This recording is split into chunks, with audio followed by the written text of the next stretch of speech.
आम राज्यर क्षुद्र नाममात्र और भूमिहीन चाषी परिवार को प्रत्येक खरीफ और रबी ऋतु में कृषि क्षेत्र में पुंजी विनियोग निमंते आर्थिक प्रोत्साहन जोगाई देबा पई कालियार परिकल्पना। यह केवल एक योजना नुहे, कृषि क्षेत्र अभिवृद्धि और चाषी भाई भौणी सशक्तिकरण पई आम प्रिय मुख्यमंत्री एक जुगान्तकारी प्रयास।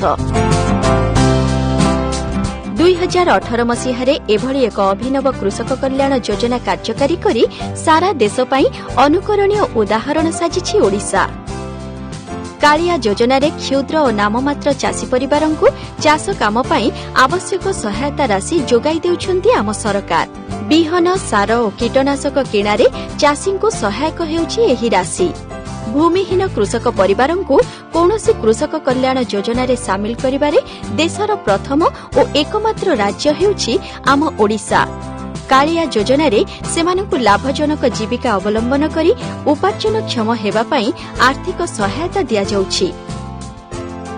5टी उपयोगरे परिकल्पित एवं प्रस्तुत कालिया ओडिशार कृषि क्षेत्रर विकास और कृषकଙ୍କ अभिवृद्धि रे प्रमुख भूमिका ग्रहण करिछि। एहा सहित कालिया छात्रवृत्ति माध्यमरे चाषी परिवारर पिलामानंकर शिक्षा क्षेत्र रे विशेष सहायक हेउछि एही योजना।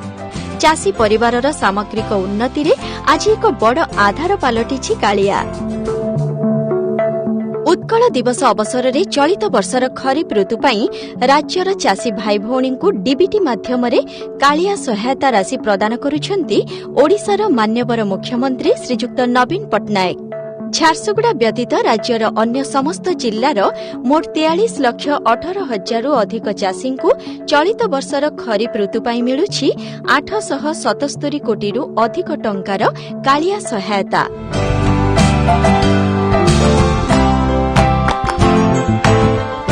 कृषि कले उन्नत सकल उन्नति।